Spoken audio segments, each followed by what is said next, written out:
These are the secret adult performers who doubled for child actors in your favorite 90s kids shows, working behind the scenes to create the magic you remember watching after school, while you were glued to your television watching Barney dance around, Mighty Morphin Power Rangers battle monsters, or Emma Watson cast spells in Harry Potter.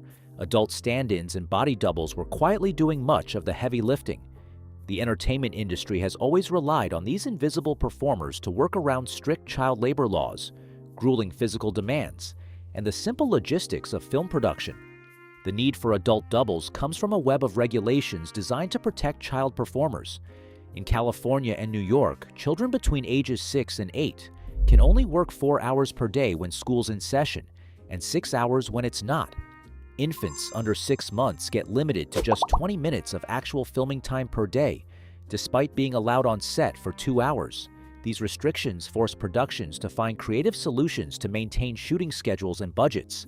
As one industry insider put it, to make life easier for productions, it's simpler to rehearse and block out the shoots with an adult stand-in, so that when the child's ready, the pre-lighting and stage directions are also ready. This practice became standard across 90s children's television, from major network shows to cable programming. The most famous example might be David Joyner, the man inside the Barney costume from 1991 to 2001. Joyner took over from original performer David Voss, who left to join the military. Standing at over 6 feet tall, Joyner brought the purple dinosaur to life for an entire generation of children, all while enduring brutal physical conditions. The Barney costume weighs 70 pounds and can reach internal temperatures of up to 120 degrees Fahrenheit. Joyner described his calling to the role, saying, "Being Barney was never an accident. I was supposed to do this character." His dedication went beyond simple performance. He studied the psychological impact of the character on children and approached each appearance with genuine care for his young audience. After leaving Barney in 2001, Joyner's career took an unexpected turn into tantric massage and spiritual healing, a surprising chapter in the life of America's most beloved dinosaur. The complexity of using doubles becomes even more apparent when examining Mighty Morphin Power Rangers. The show relied heavily on footage from the Japanese Super Sentai series, splicing expensive suit scenes and stunt sequences into American episodes. The costume designer revealed that Ranger suits were made from 2-ply spandex in one-size-fits-all designs, which created challenges when taller American stunt performers had to wear suits originally designed for shorter Japanese actors. Here's what might surprise you most. Many of the female Rangers were actually played by male stunt performers in Japan. Actors like Midori Naito, Hiroshi Ueda, Ryoji Kurihara, and Shoji Ohara all played Momo Ranger in the original Garanger series. This practice continued throughout the Super Sentai franchise, with male performers regularly doubling for female characters in action sequences.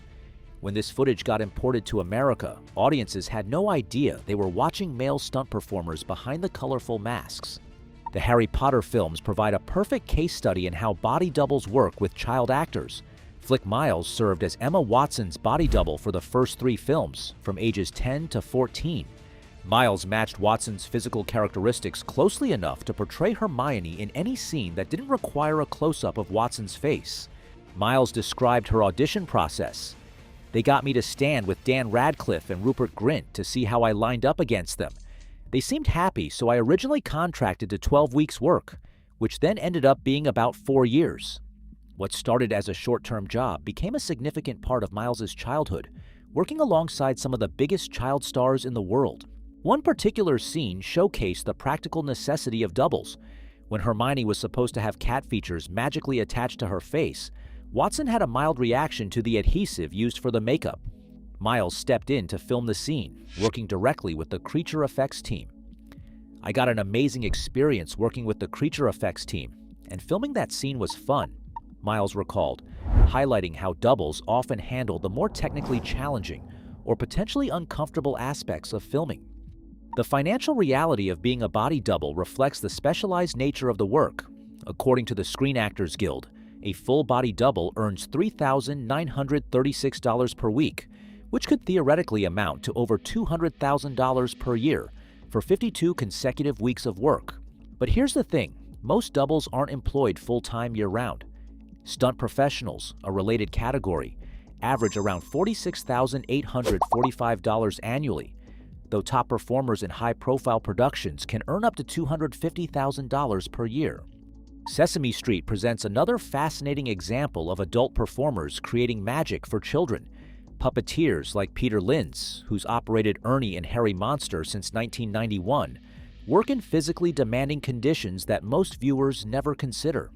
Characters that appear at waist level with human co-stars require performers to crouch below frame, often on wheeled boards called rollies. Many puppeteers develop knee problems from careers spent bent over in uncomfortable positions. The technical artistry extends to puppet design itself. Linz explained the subtle details that make Sesame Street characters so engaging. The eyes are just two black dots against a white background, but all the characters are ever so slightly cross-eyed. There's a triangle between the eyes and nose, and a point where it looks like they're looking right into the camera. This careful attention to detail, combined with skilled adult performers, creates the illusion that brings these characters to life. Even more recent productions continue relying on doubles for child actors. During the filming of Stranger Things, each child actor had a body double used for lighting setup, shot preparation, and scenes where faces weren't visible. Interestingly, Millie Bobby Brown's double was initially a boy, as it was easier to convince a boy to shave his head than to find a girl willing to do so for the role. The regulatory landscape that necessitates these doubles has deep historical roots. The Coogan Act, enacted in 1939, was named after child star Jackie Coogan, who discovered himself nearly bankrupt upon reaching adulthood, despite earning over $4 million during his career. The law was designed to protect child actors' earnings, but it also established work-hour restrictions that continue to shape production practices today. Surprisingly, there's no federal law protecting child actors beyond the original Fair Labor Standards Act, which exempted the entertainment industry. This creates a patchwork of state regulations, with 17 states providing no regulation of child entertainment laws whatsoever. In South Carolina, for example, minors under 14 can work in any aspect of show business without our restrictions. The 2024 documentary Quiet on Set: The Dark Side of Kids TV exposed darker aspects of children's television production, particularly during Dan Schneider's tenure at Nickelodeon.